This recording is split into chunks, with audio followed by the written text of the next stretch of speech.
Bonjour, alors je vous explique un petit peu comment on pourrait utiliser Explain Everything pour faire des rétroactions à nos élèves. Donc, il y a plusieurs façons de le faire. Tout d'abord, évidemment, on peut utiliser Explain Everything comme simple tableau blanc. Donc, vous voyez ici à gauche, vous avez plusieurs outils. Donc, vous avez un stylo où vous pouvez choisir votre couleur, la grosseur de la mine. Vous avez également un surligneur, vous avez un efface.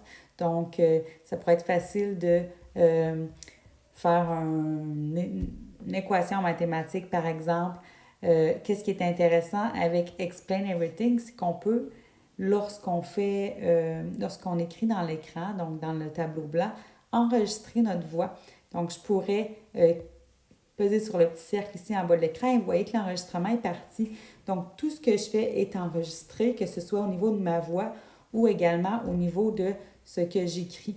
Donc, c'est intéressant pour faire des petits tutoriels pour nos élèves, faire des rétroactions sur différentes notions.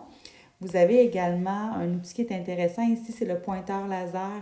Donc, si on a, par exemple, le travail de l'élève, on pourrait aller pointer certains éléments. Donc, plutôt que d'utiliser le crayon puis que ça reste dans l'écran, ben, le pointeur laser nous permet vraiment d'aller mettre l'emphase sur un élément. Donc, on peut utiliser les sabres laser ou une flèche ou un cercle rouge et ensuite, on va pouvoir emmener l'attention de l'élève à cet endroit-là. Vous avez aussi plusieurs diapositives dans le bas de l'écran que vous pouvez utiliser qui sont indépendantes les unes des autres au niveau de l'enregistrement. Donc, je pourrais cliquer sur le plus pour ajouter une diapositive et là, je pourrais, donc, une autre enregistrement se part automatiquement étant donné que précédemment, j'en avais une. Donc, je pourrais aller chercher dans les deux petites cartes ici avec le plus, un travail d'élève que j'ai dans ma pellicule, par exemple. Donc là, je vais vraiment prendre une photo au hasard. Tiens, une photo d'une plante, par exemple. Donc, travail d'écologie, de sciences, de biologie, peu importe. Alors, je peux recadrer la photo, je peux la tourner. Admettons que c'est pas satisfaisant pour moi, donc je choisis l'option de rognage. Je vais aller rogner l'endroit exact où je veux euh, prendre la photo. Donc, si par exemple, l'élève a pris une photo de son travail et puis qu'on voit une partie de son bureau, bien, ce serait possible de le rogner. Ensuite, on clique sur Appliquer et sur Terminer. Donc, la photo du travail de l'élève apparaît et là, on peut démarrer un enregistrement. Là, ici, c'est déjà fait, mais on aurait pu expliquer un petit peu, donner des rétroactions sur ton travail. Alors, ici, c'est très bien ce que tu as fait. Porte ton attention à cette partie-là ici. Donc, vous voyez, vous avez plusieurs outils. On pourrait même écrire quelque chose et il y a même possibilité d'intégrer d'autres éléments. Donc, si vous voulez, par exemple, que votre visage apparaît durant que vous faites la rétroaction, c'est possible. Donc, vous voyez que c'est grand, mais je peux la rapetisser pour faire une rétroaction personnalisée. Ça va être intégré dans ma vidéo que j'étais en train de faire pour l'élève.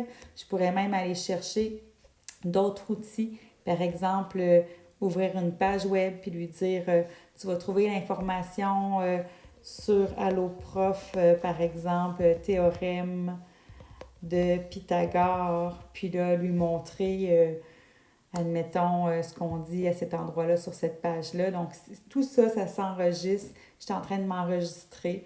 Donc, je peux aller dans la page et lui dire, alors, j'utilise alors, c'est ici ton erreur. Alors, oublie pas que c'est ça que tu dois faire. Une fois que c'est terminé, je réutilise ma main et je vais aller réduire ma page pour la mettre de côté si jamais je veux m'y référer plus tard. Et je peux rajouter d'autres éléments ici. Donc, vous avez aussi en mathématiques la possibilité d'ajouter des équations mathématiques. Donc, ça peut être intéressant. Il y a vraiment plusieurs ajouts qui peuvent être faits à ce niveau-là. Donc, une fois qu'on a terminé la rétroaction, je vais simplement cliquer sur Arrêter et vous allez pouvoir partager cette rétroaction-là sous forme de vidéo, évidemment, parce qu'on veut enregistrer notre voix, on veut enregistrer les démarches qu'on a faites à l'écran. Donc, on clique sur le petit carré avec la flèche et on va exporter en vidéo. Donc, je choisis l'option vidéo Et là, on peut aller choisir l'option de notre choix. Je pourrais mettre directement ma vidéo sur YouTube et ensuite envoyer le lien de ma vidéo aux élèves, à l'élève ou aux élèves, tout dépendamment de ce que j'explique. Donc, rappelez-vous que sur YouTube, il y a façon de déposer la vidéo de façon non répertoriée. Ça veut dire que ça n'apparaît dans aucun moteur de recherche. Elle est seulement visible par les gens qui auront accès au lien URL de votre vidéo. Donc, c'est super intéressant à ce niveau-là. Vous pourriez même aller le déposer directement dans votre Drive, si vous utilisez Google Drive ou OneDrive. Et il y a plusieurs autres options. Vous pourrez même aller le mettre directement dans Classroom.